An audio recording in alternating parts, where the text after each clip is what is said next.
Hello, and welcome to the Argyle CFO Leadership Forum. My name is Brittany Sullivan with Argyle, and it's great to have everyone joining us today. I have some important information to share with you, and then we will turn the floor over to our esteemed opening speaker. First, we would like to take a moment to thank today's sponsors, Rimini Street and Lease Accelerator. Our sponsors are committed to providing you with valuable content and a great overall experience. At any time during today's event, you can visit their virtual booths from the main agenda page, which include complimentary materials, information, and meet and greet opportunities. We also welcome you to stay socially connected during today's event. For those of you who are active on social media, please use the hashtag Argyle Digital and follow us at Argyle Exec Forum. Also, be sure to follow Argyle on LinkedIn for special announcements. I would also like to take a moment to touch on our content neutrality policy, which we have curated based on the feedback we've received over the years from our members. We have worked closely with our speaking faculty to ensure that you receive a set of balanced and neutral viewpoints during the session today, and we truly appreciate our members' support of this policy. Finally, and most importantly, we would love to hear from you. So during each session, we encourage you to submit your questions and comments in the Q&A box on your screen. Following each presentation, we have set aside time for our speakers to weigh in on your questions. Thank you again for joining us. Now let's get started. Without further ado, I would like to introduce Michael Perica, Chief Financial Officer at Rimini Street. We're excited to have Michael with us for his presentation titled Strategies for Stability, CFO Insights in Times of Turbulence. Welcome, Michael, and over to you. Thank you, Brittany, and thank you everyone for joining us. Of course, have to start with the requisite legal disclaimer, as we've all seen many times throughout our careers. Just starting off with a quick snapshot of who we are here at Rimini Street. Founded in 2005, we are publicly traded, ticker RMNI on the NASDAQ Global Select, based out of Las Vegas. Actually over 2,000 employees these days as of our last quarter, over 5,200 clients globally with 180 of the Fortune 500 and or Global 100. Very proud of that. If you look to the right, our growth profile, we've had consistent double-digit compounded annual growth rate. And looking over to the far right, we've saved our clients over $7 billion in total since inception. Very proud of that, as well as our best-in-class 4.9 out of 5 client satisfaction.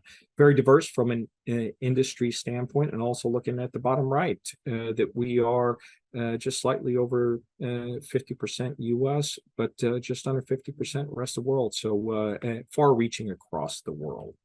Our overall portfolio, taking a look, kind of an eye chart here, but in the center, our core offering is to support these large major ERP and or software platforms. We can also manage, we protect them with proprietary technologies. We can connect irrespective of the timing of whatever Rev 1 is on, and we can also monitor and watch with regard to security. On the left are the platforms that we do support, the supported technology. The center is our offerings. We do have proprietary consulting solutions. Exciting we're able to partner with and work with these clients and make a difference. And this is a key theme today, given the overall challenge we have and the need for stability. Speaking of challenges, this is one of my favorite slides, and there's a lot happening in the global environment and everything is changing. We are fortunate to help entities bring stability so they can survive and they can also thrive as tomorrow's leaders to navigate these turbulent times successfully by adjusting their business and IT priorities, objectives, and the investments now. If we take a look at the geopolitical issues to highlight on the bottom left, unfortunately, tragically, a lot of war, conflict, sanctions issues, pandemic, pre and post, and we have residual impacts with regard to the business environment, the work environment, et cetera. The ESG, omnipresent areas for corporate responsibility, deglobalization trend. What do we mean by that? Effectively onshoring. There was decades movement, right, to have globalization and offshoring, and now we have a trend, strong trend, mainly driven by the pandemic, to onshoring. Challenges to the business. Then in the center, business and technology challenges.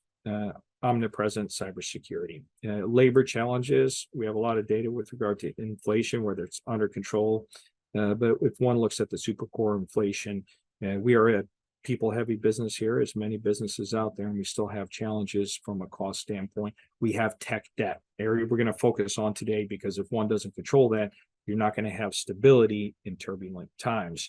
Limited budgets. This is an area I will be focusing on today. The supply chains still remain challenging, though easing, and our changing work models, as I noted, hybrid environments, what is appropriate in the push to get back to the office. Financial uncertainty. We have a rising rate environment, questions around what direction that's going to go. Inflation is present, market fluctuations. Are we going to have a recession or a soft landing? Now I want to transition to one of my key themes to share and get some and provide some high level data in how I view and want to caution or communicate to my fellow finance professionals. In no uncertain terms, our future costs and availability of capital is changing. Let's take a look at some high level metrics. Looking on the left, the US debt to GDP. This is something I watched, something that is of concern to myself. If we take a look at 60 years ago, for a 40-year period, relatively consistent, 30 to 50% of debt to GDP. It has just shot up. To think that we're not going to have continuing inflationary pressures, take a look at the high level data. Look at the top 5 global economies and the debt to GDP. There are challenges out there. Now, when I speak to many of my fellow cohorts in the industry, look at the far right. We are facing a substantial refinancing wall. 2.6 trillion of corporate debt coming due between 2023 and 25. We only have a few more days left in 2023. This is work done through Morgan Stanley. The cost of capital and availability is going to be challenging. Be mindful of that when we're talking about turbulent time. This could impact stability. Now I'd like to back up and share a reflection of my career in the CFO chair and how it has evolved. In the 1990s, the job of the CFO was very process oriented, really coming out of the accounting profession. But there was a change to expand to control and the initiation of our FP&A activities, our forward-looking activities. Right around the 2000s, as we had the control environment that was needed due to unfortunate circumstances, but had positive outcomes in the market. There was the advent of the control environment in the US, and this is there are similar structures around the world, Sarbanes-Oxley as we call it.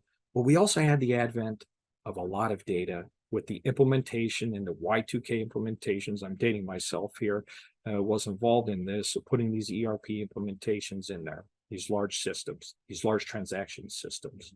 I realized in my career, a key relationship I had to build was with the COO, the Chief Operating Officer, understanding unit economics, working closely with them so we could drive the deployment of capital to understand deeper, better insight into the economics of the business. Fast forward to the 2010s. The CFO role was expanding further in the overall administrative capability. I built a lot of relationships with the HR, the marketing department / product development, as well as the R&D component. This was expanding from that relationship with the COO and the unit economics to the administrative side.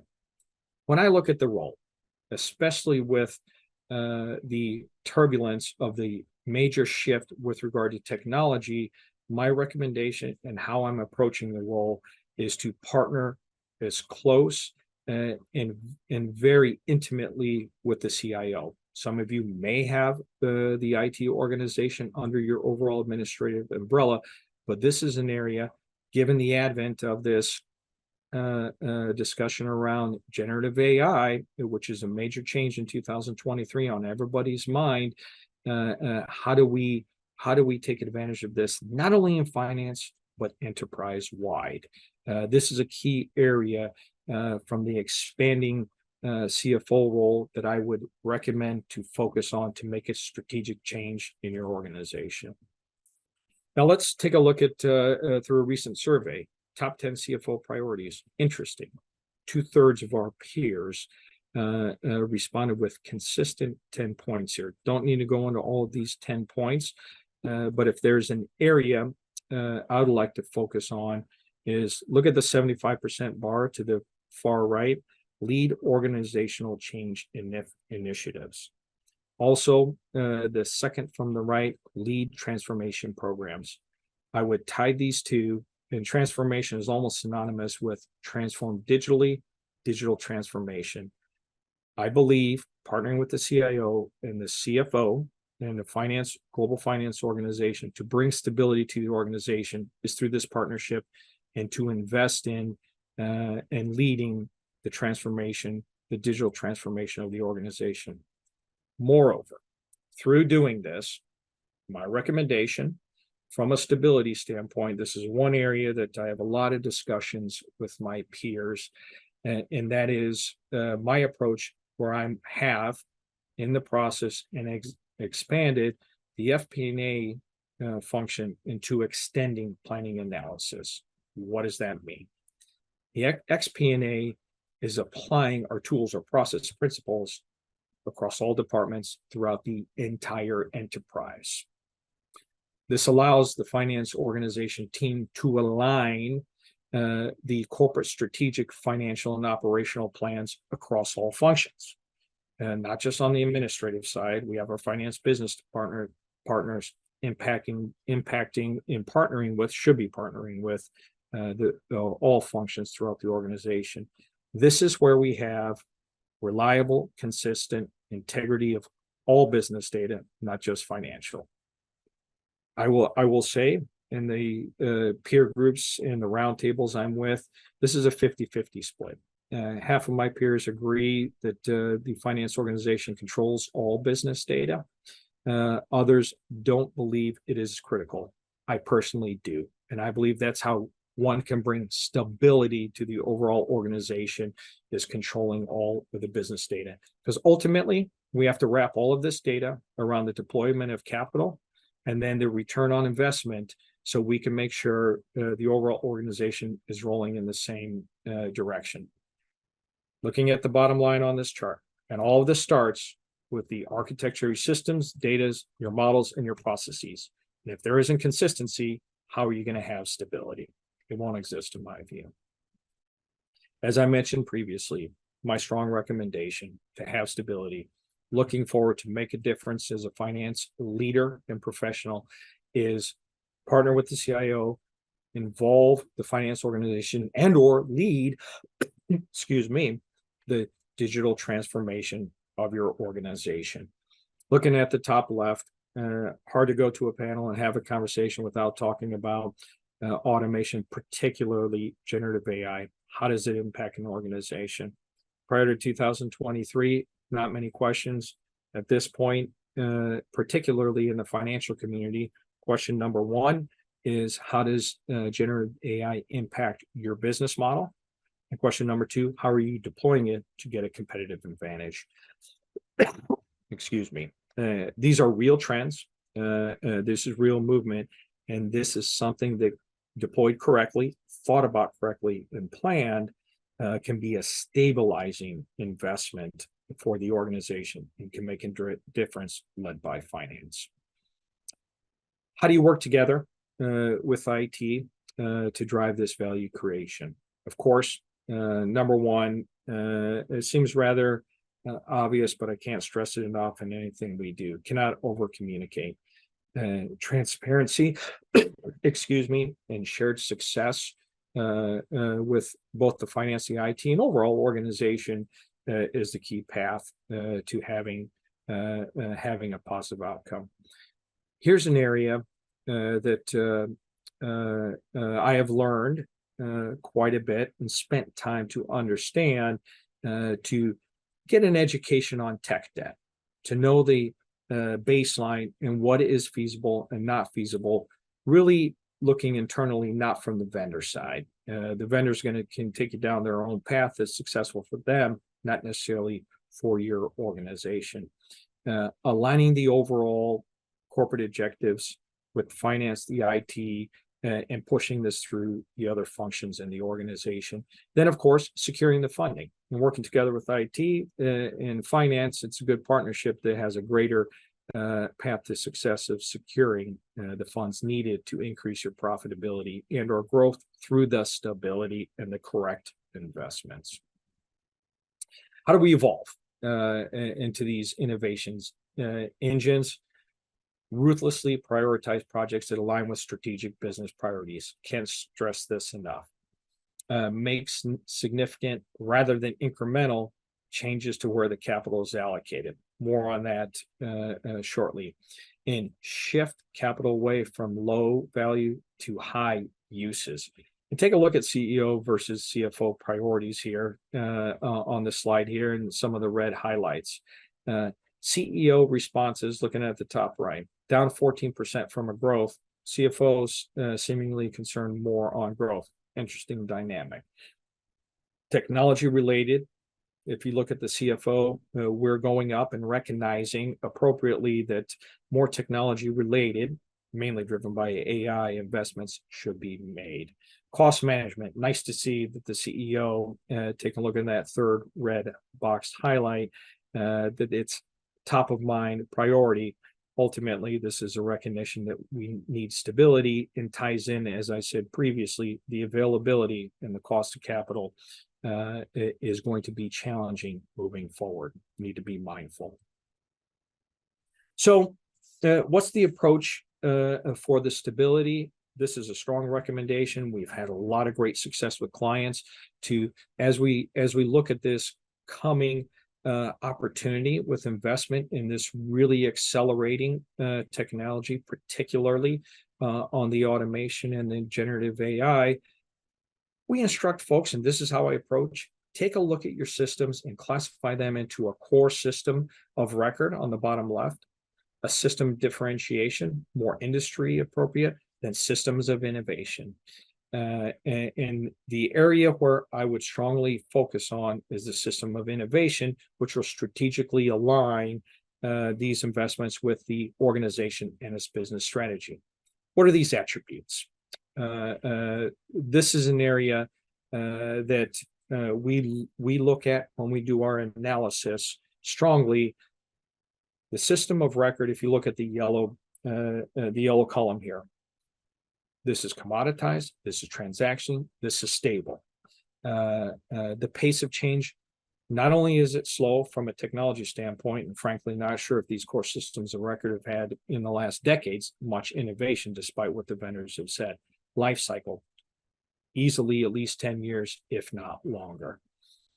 Looking over to a system of differentiation, again, this is subject to more configuration, enhancements, evolution, but this is something more indicative of, are you a services? Are you supply chain? Are you manufacturing? Are you a design shop? Where you have more of those specific components tailored to your business model that will evolve. Then there's a system of innovation.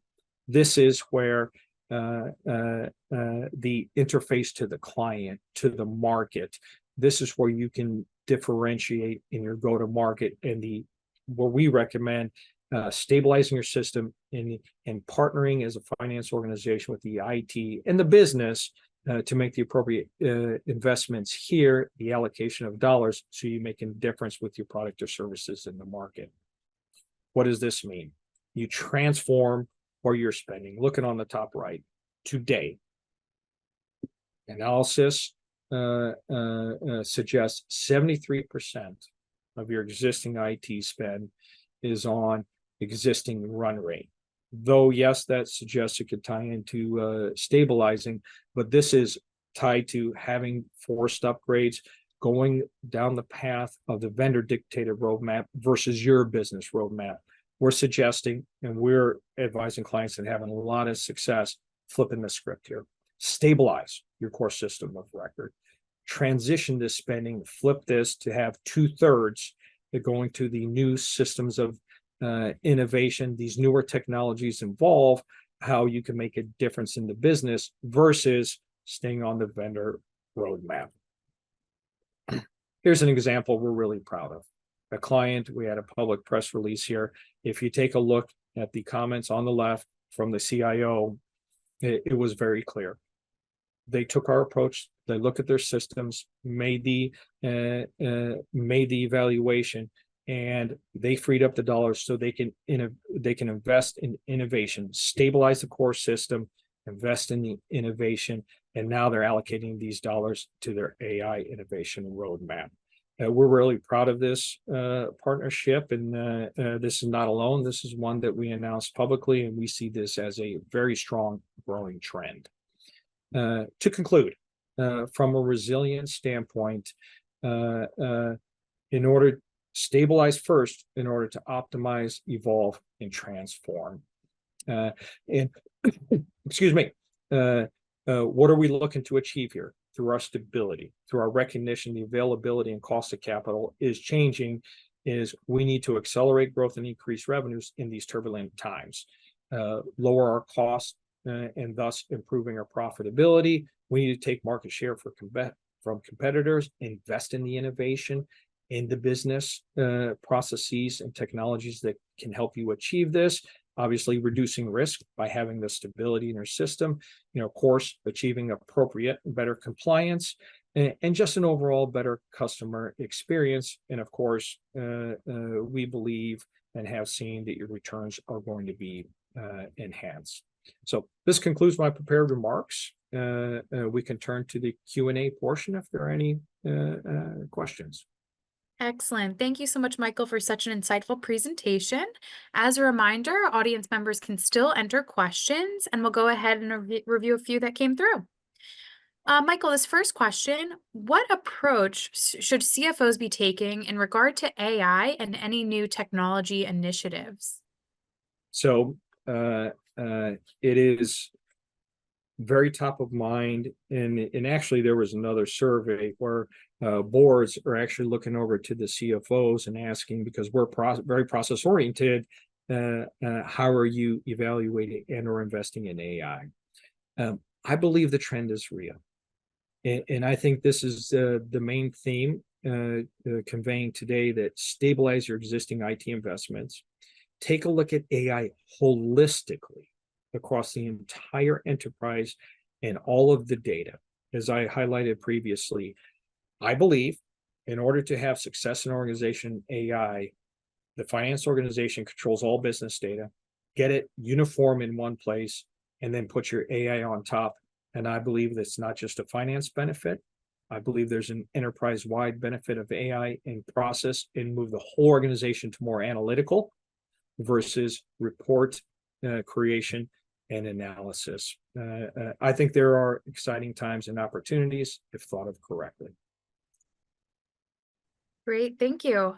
This next question, what recommendations can you make for organizations that are struggling to implement successful FP&A strategies?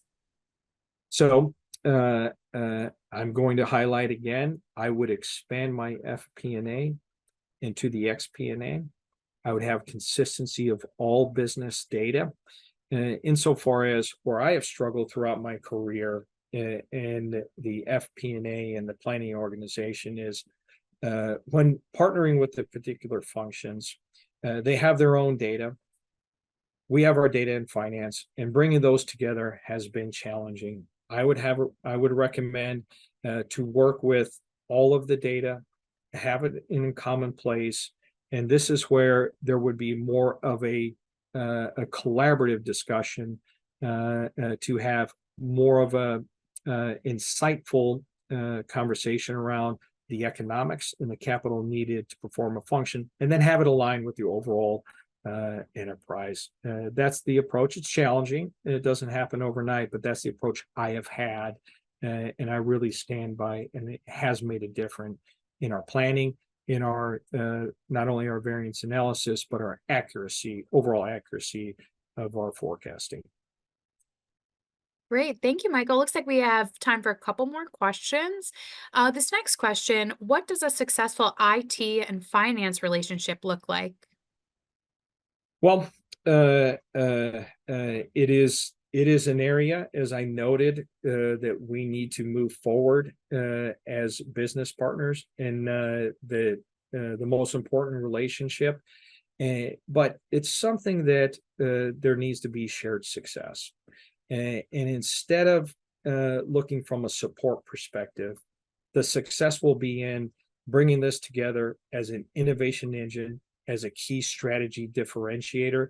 And that's how I think the two groups can work together, transform your business digitally, have better allocation of capital for this insightful information to make growth and or profitable business decisions moving forward. Don't think of it as a support function. Think of it as a strategic differentiator. If you start there, communicate well, work together with shared success, can make a very substantial difference within the organization. Great. Thank you so much, Michael. And we have time for one last question. How can CFOs mitigate risk and improve financial security, especially during times of uncertainty? So, a whole host of levers, nonetheless, above all, be rational, be thoughtful. In every decision, think of stability and think of your ROI. Difficult to measure.